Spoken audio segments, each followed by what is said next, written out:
Assalamualaikum warahmatullahi wabarakatuh, pemirsa. Alhamdulillah, ini kami dari INU, insya Allah nanti akan membuat eh, acara yang namanya tamu Pak Zen, saya ya, tamu saya. Nanti tamu-tamu yang datang di INU akan saya ajak ngobrol, mungkin ngobrol macam-macam lah semua hal. Dan ini alhamdulillah ketika kita punya gagasan itu, hari ini ada seorang tamu dari Jember, seorang rektor datang ke sini untuk bedah buku, maka dia kita jadikan korban pertama. Jadi kita akan bicara banyak hal dengan beliau. Silahkan untuk menyaksikan pembicaraan kami. Ini tamu kita. Assalamualaikum Gus Ijal. Waalaikumsalam warahmatullahi wabarakatuh. Alhamdulillah. Saya enaknya manggil Gus aja ya. Ya, monggo silahkan. Jadi pantasnya mestinya Kiai, Pak Yai. Tapi dalam penampilannya apa tuh Pak Yai. Tapi tak panggil Pak Yai kok kayaknya masih jauh muda dari saya.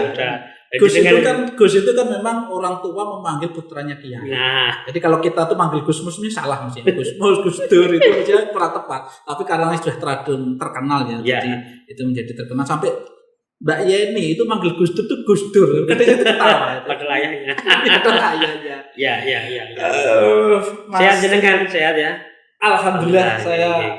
Terima kasih ya jenengan sekarang datang di kampus kita, tadi ikut untuk membedah buku saya. Terima kasih sekali sampai harus memanfaatkan waktu.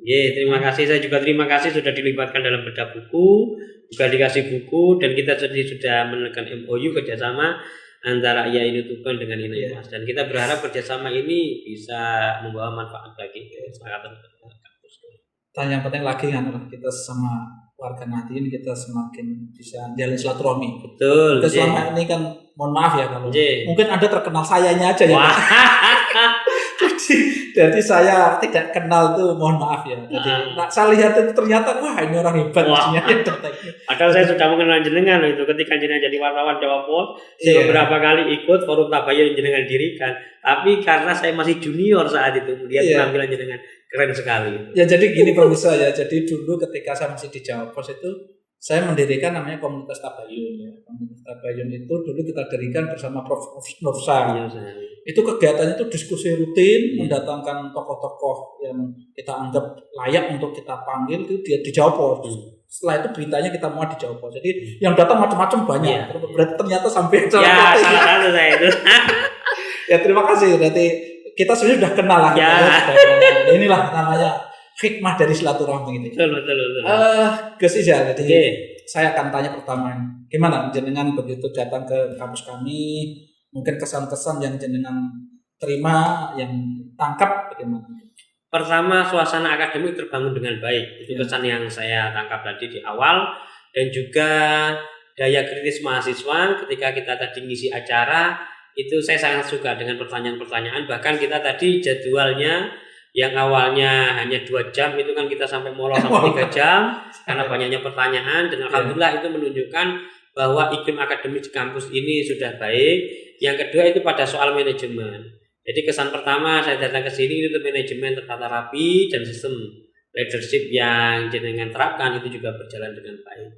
Itu diantara kesan pertama yang dapat saya tangkap di sini. Dan saya berharap apabila kampus saya juga bisa sebaik ini dan kerjasama yang tadi kita tekan itu bisa menjadi salah satu titik poin penting bagaimana kita bisa mewujudkan iklim akademik yang baik di komunitas dan di kampus kita. Seperti dengan itu INAIFAS itu sebenarnya Institut Agama Islam Al-Falah As-Sunniyah. Al-Falah As-Sunniyah. Ya. Itu kalau di Jember itu kan macam-macam. Ya. Ini jenengan istilahnya ikut kelompok yang mana? Artinya Mbah Sidik atau Mbah siapa kan karena kan banyak tokoh. Betul.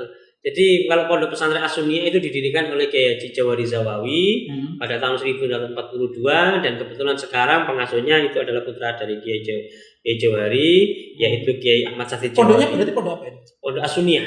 Oh, As-Sunniyah. As-Sunniyah dan santrinya juga banyak. Kalau total sekarang itu sekitar ada 5.000-an santri putra putri. Dan itu Jember mana itu? Jember Kencong. Oh, Kencong. Ya, jadi perbatasan dengan Lumajang. Jadi secara geografis kampus kami cukup strategis untuk dikembangkan karena berada di wilayah Jember bagian selatan yang berbatasan dengan Lumajang dan kebetulan di wilayah geografis ini INAIFAS itu kampus satu-satunya. Jadi pengembangan kita harapkan lebih baik. Jenengan jadi rektor mulai tahun 2018 kemarin. Mau 3 tahun. Ya. Berarti agak lama sedikit. Saya tuh 2017. 2017. Saya dilantik pas hari santri. Pada waktu itu 22 Oktober 2017. Saya pada waktu dilantik sini masih stigma. Masih sekolah tinggi. Jadi pada waktu itu saya masih ketua ya, sekolah tinggi. Terus baru kita upayakan baru awal 2020 ini kita berubah menjadi institut. Jenengan institutnya mulai kapan itu? Mulai tahun 2018. Oh, maksud itu. 2018. Okay. Apa aja berarti jurusannya? Kalau ada 3 fakultas sekarang, Fakultas Syariah, Fakultas Ekonomi Bisnis Islam, dan Fakultas Tarbiyah. Total ada 6 prodi. 6 sama dong kita. Iya, kita 6 prodi. Kita tuh Fakultas Tarbiyah yang terlama ya. Kalau dulu kan sekolah tinggi ilmu tarbiyah.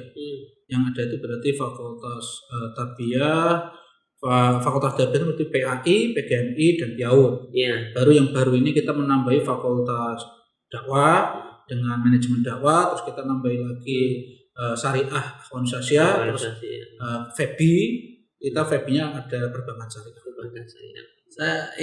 Kita ya kebetulan saja ya, ini bukan jabatan yang perlu dibanggakan juga, amanah saja. Kebetulan jenengan sekarang ya sedang diamanai jadi rektor, saya juga diamani jadi rektor. Saya ingin ya kita cerita-cerita pengalaman. Ya. Gimana yang jenengan hadapin, jenengan apa selama hampir 3 tahun jadi 2 tahun ya, 2 tahun. Sekarang mungkin lebih ya, 3 tahun ya, 3 tahun lebih. Gimana? Mungkin apa sama apa enggak kira-kira dengan saya? Apa mungkin lebih jelas lebih enak? Saja ya. Jadi bagaimana yang pertama kali yang paling penting itu adalah bagaimana menata relasi dengan yayasan. Jadi, sama yayasan. Ya, di bawah nama sini di bawah NU langsung loh. Ya, udah di sini ya. Kalau kami masih di bawah Yayasan Al-Falah As-Sunniyah. Jadi kebetulan pimpinan yayasannya ya Kiai Sadid Jauhari. Beliau juga di periode kepengurusan PBNU tahun kemarin menjabat sebagai salah satu rois. Kalau sekarang di PWNU juga salah satu jajaran Akhwan Suriah juga. Nah, yang paling penting itu adalah bagaimana menata hubungan dengan pihak yayasan. Jadi kalau selama ini alhamdulillah dari pihak yayasan itu juga memberikan semacam otonomi kepada kita untuk bagaimana tata kelola yang baik di kampus, dan juga kita bersyukur dengan adanya pola relasi semacam itu. Kami memiliki ide-ide dan kemudian pihak yayasan setelah kita konsultasikan itu juga pihak yayasan sebagian besar juga menyetujui ide-ide dan gagasan progresif yang kita upayakan demi kebaikan kampus. Karena kita juga menyadari ada beberapa kampus swasta yang hubungan dengan pihak yayasan itu agak bermasalah. Problem. Ya, termasuk juga relasi instruksional, terus kemudian hubungan dan sebagainya, termasuk soal keuangan dan sebagainya. Artinya kami berharap apabila relasi semacam ini di kampus kita tetap kita pertahankan. Jadi kan ketika dengan yayasan baik, dengan kebawahnya lebih enak ya, karena otoritas yayasan kan agak besar ya. Nah, saya itu terus terang di sini kalau saya hubungan dengan NU nggak masalah, memang asal NU. Cuma karena NU itu menjadi bias kan. NU itu kan banyak sekali. Kalau yayasan kan jelas tokoh utamanya siapa. Kalau NU itu kan bias. Sehingga kadang itu problem kalau yang kami hadapi akhirnya semua orang kan merasa memiliki kampus ini karena dia sebagai warga NU. Sehingga akhirnya acuan kita tidak cukup. Nah, sama kan acuan penting dengan yayasan beres sudah insya Allah beres ya. Kalau saya itu ketika dengan NU tidak ada masalah, kadang dengan warga yang tapi niatnya baik, semuanya merasa memiliki. Tapi kadang kita kadang komunikasi kurang, kadang salah paham macam-macam itu, sehingga mungkin ini dinamikanya bedanya antara jenengan yang lola kampus yang di bawah yayasan dengan kami yang kebetulan ini. Jadi intinya kalau sini kan badan hukumnya menggunakan BHPNU. Jadi BHPNU langsung menggunakan badan hukum NU. Terus untuk pengelolaan itu ada BPP. BPP itu hampir seperti yayasan. Itu terdiri dari beberapa pengurus NU jadi BPP. Gini ya, kita sekarang itu Mas Gus Ijal ya. Kita itu setelah 10 tahun belakangan ini atau mungkin sejak reformasi itu kan warga NU mulai bergeliat mendirikan perguruan tinggi ya. Kita bersyukurlah sekarang hampir semua pondok pesantren besar tuh hampir semua punya perguruan tinggi minimal Ma'had Ali. Betul. Kita nggak bisa membayangkan tahun. Saya itu dalam buku yang kita bedah tadi itu Cak Nur itu dulu mengatakan gini bahwa harusnya kalau tidak ada Belanda yang sengaja memang memunculkan sistem baru, harusnya yang jadi basis pendidikan itu ya pesantren. Sehingga dia mau mencontohkan Harvard dan seterusnya kan berangkatnya yang mirip-mirip pesantren sekolah berbasis agama. Iya. Jadi setelah itu mestinya kalau Cak Nun membayangkan kalau nggak ada strategi seperti itu oleh Belanda itu mestinya yang ada ya pesantren tambah beras, universitas tambah beras, pesantren Sidogiri gitu ya. Jadi itu seperti itu. Cuma karena Belanda mikir seperti itu kan akhirnya kan zaman-zaman dulu akhirnya kan UGM, UNER itu memang dihadap-hadapkan dengan pesantren. Pesantren sekian lama agak kurang dapat tempat untuk berkembang. Sekarang belakangan ini berkembang. Cuma memang ya mas baru-baru. Ketika yang lain sudah sedemikian. Nah menurut jenengan ya, ini kita sharing saja ya. Sesama kebetulan memimpin perguruan tinggi. Nah menurut jenengan apa kira-kira agar kampus-kampus yang miliknya NU, warga NU yang memang baru ya rata-rata baru berbenah ini supaya lebih baik gitu ya. Sekarang sih alhamdulillah ya ada Unisma yang cukup bagus, ada Unus saja cukup. Tapi itu kan jumlah itu masih kecil sekali. Kecil sekali, betul. Perguruan di bawah NU itu kalau nggak salah kan kurang lebih 260. Iya. Tapi ketika kita kumpul itu yang masuk dalam ranking-ranking yang bagus itu kan hanya beberapa saja itu ya. Iya. Kalau menerjemahkan gimana itu supaya kita lebih baik lah kampus kita. Yang pertama pada penguatan sumber daya manusia di dalam itu mungkin Jadi bagaimana kemudian kalau manggil saya jangan Pak Yai, malu saya. Wah, senior saja ya. Pak Zian saja. Ya, Pak Zian atau saya. Kalau ada orang itu malu saya. Oke, Pak Zian. Jadi mungkin pada penguatan aspek sumber daya manusia dulu. Jadi bagaimana kemudian unsur dari misalnya karyawan atau tenaga kependidikan yang belum S1 kita S1-kan, atau yang belum S2 kita S2-kan, yang belum S3 kita bantu dengan mencarikan link, beasiswa dan seterusnya, atau dengan cara kalau misalnya ini tidak ada beasiswa 5.000 doktor, bisa kita fasilitasi semacam pinjaman. Dan kebetulan di kampus kami itu untuk yang tahun kemarin itu beberapa dosen itu juga ditawari pinjaman oleh pihak yayasan dalam rangka penyelesaian studi lebih cepat. Agar kemudian semakin banyak dokter. Ketika sudah semakin banyak dokter, maka nilai akreditasi itu yang kita harapkan juga semakin baik. Yang kedua itu pada pola manajemen. Jadi yang kata jenengan tadi itu manajemen di antara kita seringkali mungkin keteteran ya kan, pada soal kedisiplinan dan sebagainya. Dan kita lihat beberapa kampus di bawah naungan NU yang sudah mencapai tahap terbaik itu antara lain memang pada keberfungsionalisasi struktur yang ditunjang dengan. Ini kelihatannya ada adzan kita. Oke, kita sebentar aja. Siap. Adzan selesai kita. Ya, siap. Alhamdulillah sudah adzannya sudah selesai, kita lanjutkan lagi terus jalan. Jadi memang saya sepakat memang kita dalam waktu-waktu ini fokus ke SDM kita itu harus dibenahi betul, dan selain SDM ya mungkin sistemnya. Karena kadang kelemahan kita itu menurut saya ya mungkin mohon maaf kalau saya kurang pas ya. Kadang itu sistemnya kurang kuat, kadang sehingga tergantung pada figur tertentu. Begitu figurnya namanya orang ya, ada keterbatasan usia, ada keterbatasan waktu dan seterusnya, sehingga biasanya begitu figurnya hilang terus ini juga menjadi catatan. Betul. Itu kita bincang-bincang tentang perguruan tinggi. Sekarang saya ingin menggali banyak dari jenengan itu. Jenengan ini saya lihat luar biasa produktif ya dalam saya terus terang, saya memang sejak kecil senang nulis dan memang termasuk saya kategorinya banyak orang mengatakan saya bisa nulis gitu saja ini. Tapi saya nggak tekun sehingga yang catatan dalam arti bentuknya itu bentuk catatan artikel-artikel lumayan banyak. Tapi kalau yang sampai harus tekun jadi buku itu ya baru ini. Cuma nanti mungkin lah itu pun skripsi kan bukan betul-betul bikin buku. Tesis mungkin jauh. Tapi saya misalnya sekarang sudah merencanakan outline untuk sebuah buku. Ini belum saya ungkapkan apa. Tapi sudah saya bikin mudah-mudahan nanti jadi. Lu tak cerita gak ada. Tapi insya Allah nanti kita akan mencoba kan. Coba sama menjaga konsistensi, menjaga agar tetap energi untuk tetap menulis itu bisa terjaga gimana? Karena menurut saya gini ya, kelemahan kita memang. Mengapa tahun-tahun dulu kita itu tidak tahu kalau Pangeran Diponegoro itu ternyata itu ulama. Kita nggak tahu kalau ini itu karena memang kita miskin literasi. Nah sekarang itu saya bersyukur betul ya. Sekarang ada yang mencoba betul-betul konsentrasi tentang menggali ulama-ulama Nusantara, menggali guru-guru ulama Nusantara itu yang dari Pati itu siapa? Ulu siapa itu? Itu saya juga beli itu bukunya. Saya senang. Karena saya juga selama ini, saya asli Jawa Tengah, Kendal. Saya dulu setiap tahun diajak ziarah ke makamnya Mbah Soleh Darat. Namanya di makam Bergoto itu. Saya rutin diajak bapak sejak kecil. Memang bapak itu senang ziarah sejak dulu ya ke Muria.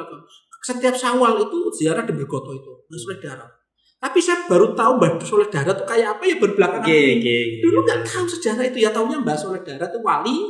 Terus kita ziarahi gitu aja, ada hall kita datang. Nah, ini tadi kembali tadi saya ingin sama cerita nanti ini kan pemirsa kita nanti mungkin ada mahasiswa, ada dosen-dosen dan yang masyarakat umum itu mendapat inspirasi gimana sih? Kan masalah literasi itu penting. Karena bagaimanapun kita yang NU yang nadiin menceritakan tentang NU itu kan dari sudut pandang kita. Dan itu perlu. Jangan sampai penulis itu adalah orang lain yang melihatnya dari jauh. Melihatnya dari jauh terus dia menulis sesuai persepsinya dia, salah semua gitu kan. Nah paling tidak kalau toh nanti ada persepsi dari pihak lain, dari internal kita ada, nanti anak cucu kita itu kan bisa membandingkan. Betul. Nah ini kembali ke tadi gimana dengan bisa? Ya, saya coba ikut ala Gus Dur itu Pak Zain. Gus Dur itu selalu saja menulis sesuatu yang dia sukai dan sesuatu yang dia pahami. Baru kemudian dicari sukai dan pahami. Sukai yang pahami. Banyak orang suka tapi tidak paham. Ada orang yang paham tapi tidak suka. Nah, Gus Dur itu setiap kali menulis sesuatu yang dia sukai dan dia pahami. Apapun topiknya, baru kemudian dinyalurkan referensi. Dan mungkin ini yang sebagian dari saya sebagai pengagum Gus Dur itu mencoba melakukan hal yang sama. Saya suka sepak bola dan saya memahami sejarah tentang sepak bola, tentang Persebaya. Saya tulis saja. Saya suka film. Nggak jaim kudu agama ala Gus Dur apapun saya tulis. Jadi saya misalnya suka tentang film India, kebetulan saya suka ya. Saya suka Pak Zain ya. Saya suka film itu suka Mak Lampir ya. Mak Lampir ya. Saya suka film India. Lalu kemudian saya paham. Saya tulis, saya ulas. Saya tadi pagi ke sini, Pak Zain. Saya mampir di warung soto Lamongan. Ada inspirasi di situ. Saya makan di warung Depot Asih Jaya. Asih Jaya. Saya melihat di situ foto beberapa ulama. Habis makannya agak lama tadi itu. Saya nulis artikel. Saya share di NU Online Jatim. Dimuat, sudah terbit. Apa yang hendak saya pahami di situ? Saya suka ulama. Ada ulama. Saya paham tentang aspek sosiologis, antropologis. Saya ulasnya di tulisan. Jadi saya memahami tadi judulnya itu kurang lebih mencerna makna foto ulama di kedai makan.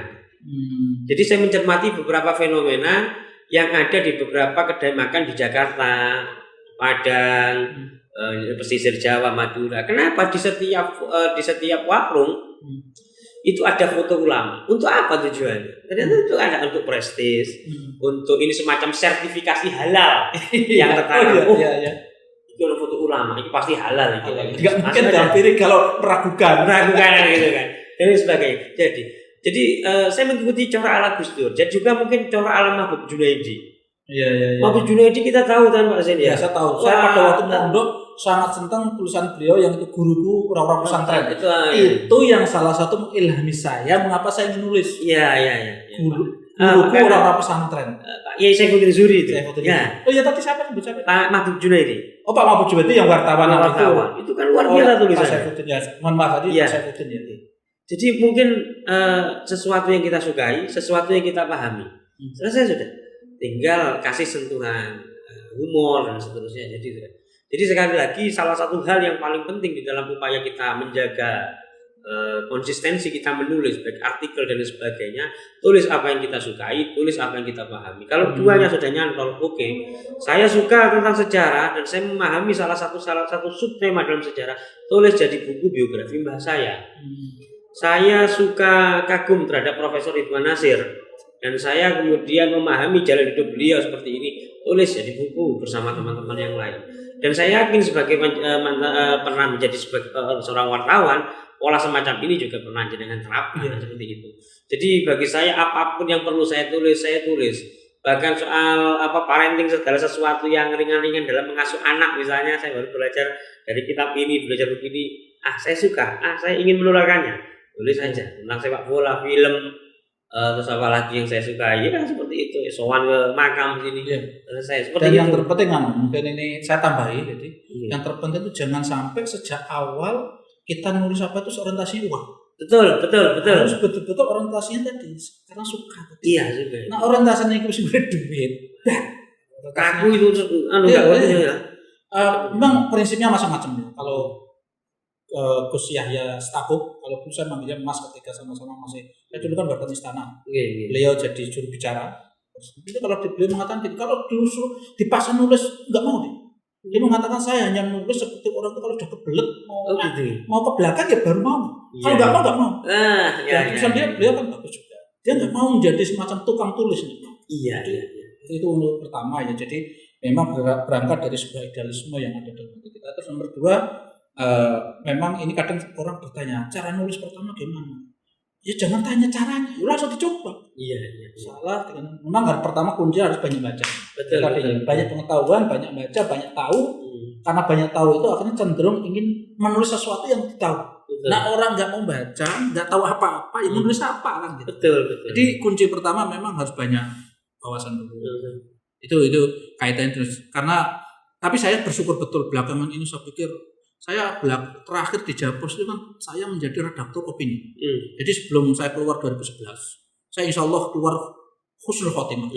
Karena saya merasa sudah saatnya istirahat, saya ingin ibadah lebih baik dan saya keluar dari 2011. Itu terakhir itu saya masih megang halaman opini. Yang saya rasakan tulisan-tulisan dari anak-anak NU berlatar belakang NU itu luar biasa. Betul. Saya itu nerima tulisan dari teman-teman, bahkan sampai pada waktu saya sempat curigai bahwa ini gara-gara redaktornya orang NU. Tapi bukan itu, memang tulisan yang masuk banyak sekali. Betul. Dan saya kan tidak bisa terus gara-gara NU terus saya sindirkan kan memang banyak ya saya. Dan tulisannya bagus ya saya muat gitu ya. Itu terakhir ketika saya menjadi. Oke, sekarang biar nanti jenengan tidak ulangnya tidak terlalu malam. ini kita obrolan kita yang terakhir saya mau ini. Saya sekarang itu kan gini. Kalau dulu itu orang NU mungkin dalam hal intelektual, dalam hal apa itu dianggap kurang, tertinggal. Tapi menurut saya belakangan ini sudah luar biasa banyak. Tidak hanya di ilmu sosial. Kalau dulu memang bayangan saya kalau orang-orang NU itu ya paling mau kuliah ya enak penuh. Iya. Sekarang kan ada ITS juga banyak. Sekarang di Jepang juga ada, di luar negeri juga banyak, dan mereka sekarang tidak malu lagi, tidak takut lagi mengatakan NU. Dan ternyata saya merasa belakangan ini kan amaliyah yang dipakai NU itu ternyata justru yang cocok dengan orang Indonesia. Dulu kan ketika NU ditekan, terus dakwah-dakwah NU semacam dimatikan, itu kan muncul ulama-ulama yang kelihatannya lebih puritan, lebih Islamnya lebih lebih terjaga. Itu ternyata begitu belakangan muncul pengajian seperti Gus Bah itu yang begitu itu ternyata orang berpaling Gus Bah sehingga tahun 2020 ini kan Gus Bah dinyatakan paling populer. Artinya sekarang itu ternyata orang juga mulai tidak malu, tidak takut. Sehingga kalau survei mengatakan orang NU sekian persen itu kalau di hitungannya kan hampir 100 juta. Itu sudah bisa mendirikan negara itu kalau bicara jumlah. Mesir itu juga nggak ada 100 juta. Arab Saudi juga ada 100 juta. Malaysia paling hanya 30 atau berapa kan nggak sampai seangka itu. Berarti warga NU itu lebih melebihi dari negara-negara itu kan. Nah sekarang yang saya ingin sharing jenengan alam tergagasan jenengan. Ketika orang NU itu sudah sedemikian banyak ya, di berbagai bidang, apa yang kira-kira harusnya untuk sehingga itu menjadi kekuatan NU, menjadi mengangkat marwah NU, karena sudah sedemikian banyak potensi yang kita miliki. Mungkin ada pada aspek kesalahan sosial, kesalahan ritual, dan kesalahan profesional. Jadi kalau yang selama ini kan kita mengenal kesalahan sosial bersama tetangga, bersama kami dilayani, fakir miskin seperti itu. Kepedulian sosial. Yang kedua itu kan pada aspek salah secara ritual. Bagaimana ya tahu sendiri macamnya seperti itu. Yang ketiga ini saya kira yang paling penting itu adalah kesalahan profesional. Nah ini penting. Artinya ketika orang NU masuk di TNI misalnya, ayo jadilah TNI yang soleh, sekaligus juga TNI yang peduli terhadap sosial, sekaligus TNI yang memang benar-benar sesuai dengan profesinya. Terus kemudian kalau misalnya menjadi PNS, PNS itu kewajibannya orang NU menjadi PNS, maka kewajibannya itu adalah ngantor pukul 7 sampai pukul 4 misalnya. Maka secara profesional dia harus sesuai komitmen terhadap profesinya. Jangan sampai kemudian di kantor lalu kemudian dia saya kan orang NU, saya sholat duha, lalu kemudian saya baca Iya. waqiah, saya ini. Berarti dia tidak sesuai dengan profesinya, karena Iya. profesinya digaji dan dibayar sesuai dengan profesi pukul sekian sampai pukul sekian. Dan itu saya kira yang menjadi salah satu langkah konkret bagaimana kita mengupayakan orang NU di mana-mana dan memiliki kesalehan profesional yang memang benar-benar Bidang apa yang ditekuni? bagi ini kan ada juga misalnya cicitnya Kiai Bisri Sansuri itu sekarang sedang studi program doktor di Jerman. Sangat cerdas, namanya Gus Muhammad Rodin Billah. Dan saya kira ini menjadi salah satu kandidat ilmuwan-ilmuwan yang mungkin bisa mengisi pos-pos keilmuan di bidang fisika beberapa tahun mendatang. Demikian pula Wakil Rois Surya PCI NU Jerman, saya lupa Profesor siapa, masih muda, kurang lebih 38 tahun, tahun 2020 kemarin bersama para peneliti Eropa dia berhasil mendapatkan hak paten atau penemuan dan dianggap sebagai salah satu peneliti berbakat. Bagi saya panen intelektual, panen di perwira-perwira hijau santri semacam itu yang memang harus kita pertahankan, dan ini menjadi salah satu wujud syukur. Dan salah satu wujud syukurnya itu adalah bagaimana menciptakan ruang yang kita sebut sebagai kesalehan profesional, yaitu seseorang yang sudah memiliki bekal saleh sosial dan saleh ritual, yang ketiga tambah saleh profesional, bagaimana dia memiliki komitmen secara penuh di profesi yang dia tekuni. Kalau misalnya dia menjadi novelis, ayo jadi seperti novelis santri ya. Total di situ. Penulis perempuan pernah nyantri, bahkan sebagian juga menjadi seorang bunyai yang menulis novel berlatar belakang pesantren. Hal ini menjadi salah satu promosi ide, promosi dan sosialisasi gratis tentang isi pesantren, latar belakang di pesantren, kehidupan pesantren, filosofi kehidupan, pengajaran dan sebagainya. Dan ini adalah sesuatu yang saya kira tahun 90-an didambakan oleh Gus Dur.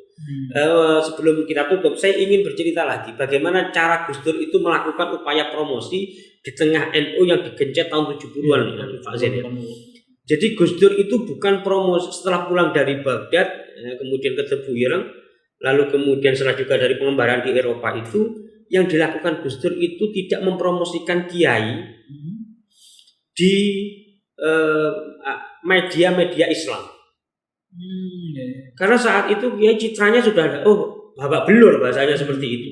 Gus Dur itu membangun citra kiai itu sejak dasar dengan cara justru menuliskan kiprah para ulama-ulama pesantren dengan kearifannya, filosofinya, gaya belajarnya dan segala macam, justru dicorong sekularisme Indonesia. Kompas dan Tempo juga Prisma. Bagi saya ngumpulnya juga dengan CES macam-macam itu ngumpul seperti itu ya. Think tank Orde Baru didekati sama Gus Dur, diperkenalkan. Selama itu tahun 70-60-an, Lancaster itu karena pernah bilang, itu kiai itu kan katrok konservatif, kolot. Gus Dur tidak mencoba melakukan upaya promosi kiai bukan di jantung Islam, tapi dicorong sekularisme, memanfaatkan Kompas, Tempo, sama Prisma. Jadi bagaimana kemudian para sosiolog, orang-orang luar di komunitas pesantren itu terbuka. Ternyata seperti ini. Bagaimana Gus Dur menulis di Tempo tentang Kiai Bisri Sansuri, mempromosikan seorang kiai muda dengan perawakan yang kurus tapi memiliki ide penguasaan hukum Islam yang luar biasa bernama Kiai Haji Muhammad Ahmad Sahal Makhluk. Seorang kiai yang luas namanya Kiai Adlan Ali. Seorang kiai dari Tebu dipromosikan semua. Justru itu di Tempo. Tahu kita dengan kan juga pirsa Kiai. Bagaimana Tempo itu sangat sekuler dan sangat liberal tahun 70-an 80-an. Tapi dari situ bahkan kemudian Syu'bah Asa, Gunawan Muhammad itu kemudian kagum dengan gaya berpikir genuine ala Gus Dur, sehingga kemudian sampai di Tempo itu Gus Dur disiapkan jadi kayak meja khusus Gus Dur. Jadi kalau ke sana dia udah punya tempat, padahal dia kan bukan karyawan sana, bukan wartawan sana. Jadi kalau ke sana udah ada tempatnya dia gitu. Ya, saya itu luar biasa.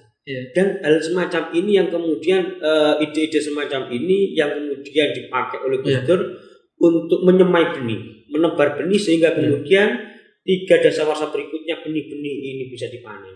Satu hal yang lain yang bisa dipraktikkan dan kita pelajari dari Gus Dur adalah ketika satu ruang dikunci oleh rezim, Gus Dur membuka dengan wacana baru. Saat itu diskusi tentang diskusi tentang fikih dan sebagainya itu kan tidak sepopuler sekarang. Tapi Gus Dur itu menuju Tempo, mengupas sedikit menyebut kitab takrib, itu menarik. Terus kemudian tahun 80-an ketika wacana kiri itu disekap sedemikian rupa dalam sebuah ruang otoriter, Gus Dur justru datang dengan membawa pemikiran Gustavo Gutierrez dari Amerika Latin, teologi pembebasan. Dengan ini wacana-wacana kiri akhirnya terbuka. Lalu kemudian tahun 2000-an ketika liberalisme, keterbukaan pikiran tidak terkontrol, ini yang menarik. Gus Dur kemudian mengalihkan dengan ngaji kitab hikam. Jadi artinya konsep tawasuk ala Gus Dur ini sangat luar biasa. Bagaimana kemudian satu titik dijadikan pijakan untuk membidik yang lain. Satu sisi, satu titik tradisi ketika ini sudah di luar kontrol dikembalikan lagi. Sehingga orang kadang ketika Gus Dur bingung. Iya. Jadi kalau kata Cak Nur itu Gus Dur kalau mau belok tuh nggak pernah ngasih lampu sen ya. Karena memang dia itu tadi ya seperti yang Jangan gambarkan tadi. Tapi yang jelas baru kita rasakan sekarang. Betul. Ya tadi ya kan kayak jenengan kayak seperti itu kan semua virus Gus Dur kan. Iya. Bangkitnya semangat menulis dulu LKIS begitu luar biasa. Iya. Kan itu anak ideologi Gus Dur semua. Iya. Mereka Gus Dur itu kalau di Jogja itu yang membeli mereka itu. Iya. Sehingga mereka tumbuh menjadi kelompok muda NU yang membuat pada waktu LKS itu luar biasa kan di bawah Pak Mas Imam siapa itu? Mas Imamnya sekali Imam Aziz, terus grupnya Sastro, grupnya macam-macam itu Naim dan sebagainya. Luar biasa. Iya. Terus ketika Gus Dur awal-awal seperti yang ceritakan tadi itu saya pas posisi kalau nggak salah posisi saya di Kajen. Saya merasakan betul ya, merasakan Isahal ya. Isahal kan tokoh sentral di Kajen ya. Saya merasakan betapa Isahal itu dari tradisional diangkat menjadi artinya luar biasa kan orang tercengang. Ya hampir mirip Gus sekarang kan, cuma dulu kan polanya beda ya.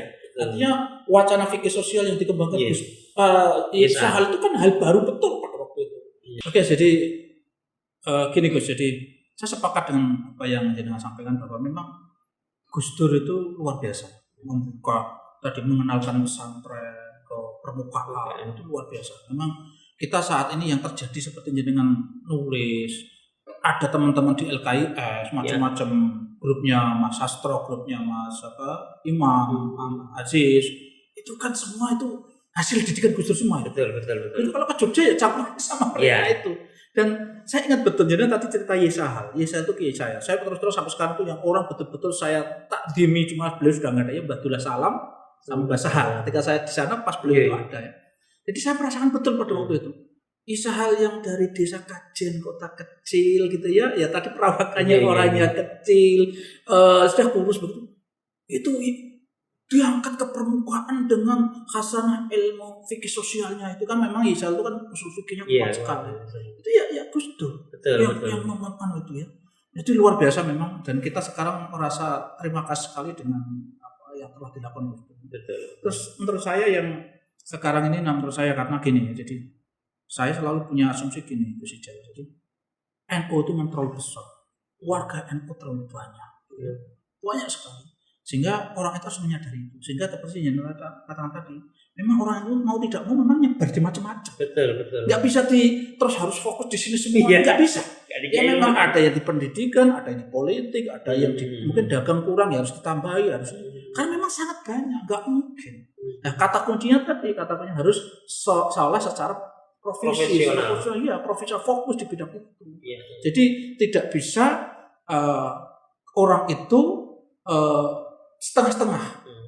Ini ada harapan saya. Jadi dengan kultur NU yang bisa menimbulkan kedamaian, kultur NU yang selalu menjunjung kita selalu berada di tengah, tidak ekstrem sana. Itu saya harapkan itu akan memasuki semua bidang-bidang dengan warga NU yang masuk di semua bidang-bidang.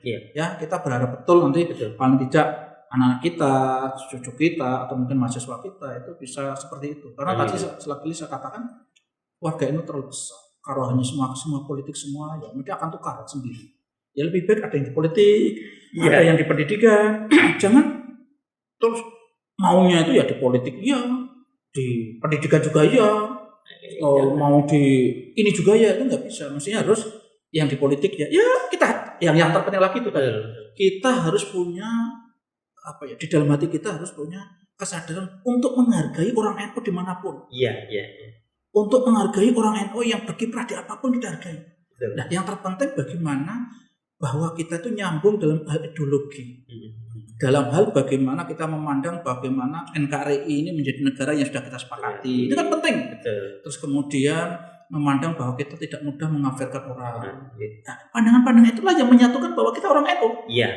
Setelah itu bersinergi, saling menguatkan, saling membantu. Jadi tidak malah kita semakin malah merasa bersaing, terus seakan-akan yang NU itu hanya yang di sini, di situ tidak boleh. Maka ketika dulu Gus Dur, Mbah Ahmad Siddiq dan seterusnya merumuskan khitoh itu rumusan luar biasa. Itu tidak hanya sekedar pada waktu itu memang situasi politik mengharuskan seperti itu. Betul, pada waktu itu setting politiknya ketika NU ditekan macam-macam sehingga dengan itu NU bisa menjadi menyebar begitu. Itu betul dalam. Tapi menurut saya sampai sekarang pun itu masih perlu. Karena kalau kita terus NU pun organisasi itu diarahkan ke sangat politik, itu repot. Karena kalau saya itu punya prinsip gini ya, di samping kita tuh menjaga warga NU, ya, menjaga yang orang sudah menjadi warga NU, kita tuh juga perlu mengenalkan NU di luar orang yang santri dan seterusnya. Dan itu artinya apa? Kita harus, kalau politik itu bisa sulit begitu. Beda dengan seniman, beda dengan tentara. Dan itu harus ada orang yang membawa misi NU kemana-mana. Dan itu kita harus punya pemahaman bahwa mereka semua itu harus kita apresiasi, mereka semua itu harus kita hargai sebagai warga NU, kita selain menguatkan, bersinergi, bahasa kerennya bersinergi. Oke, saya pikir cukup. Kalau kita teruskan mungkin banyak sekali. Jadi kalau bicara ngobrol NU itu biasanya bisa lama sekali, bisa macam-macam. Tapi saya pikir ini jenengan kemalaman, jadi saya terima kasih sekali jenengan sudah silaturahmi ke kami. Moga-moga kapan-kapan saya juga bisa mampir ke jenengan, sehingga silaturahmi ini semakin kokoh, kita semakin bisa saling membantu sama menguatkan. Semoga kapan-kapan bisa ketemu lagi. Terima kasih juga Pak Zain sudah mengundang saya ke sini untuk mendiskusikan buku bagus karya jenengan Dualisme Sistem Pendidikan di Indonesia. Dan saya berharap apabila kerjasama dalam bidang akademik dan sebagainya, pemberdayaan masyarakat, pengabdian masyarakat bisa kita lanjutkan sebagai bentuk tidak lanjut dari MOU yang tadi kita tekan seperti itu. Terima kasih. Saya pamit dulu ini. Terima kasih. Alhamdulillah. Assalamualaikum. Assalamualaikum. Oke pemirsa, alhamdulillah tadi saya sudah ngobrol banyak dengan Gus Izal. ini korban pertama saya untuk saya ajak ngobrol, tamu korban pertama saya untuk saya ajak ngobrol. Insya Allah nanti akan ada tamu-tamu lain yang akan saya ajak ngobrol, saya gali berbagai perspektif. Semoga itu akan menjadi inspirasi kita. Selamat nanti menunggu seri-seri berikutnya, tamu-tamu saya berikutnya. Semoga jenengan setia untuk terus mengikuti. Assalamualaikum warahmatullahi wabarakatuh. Waalaikumsalam.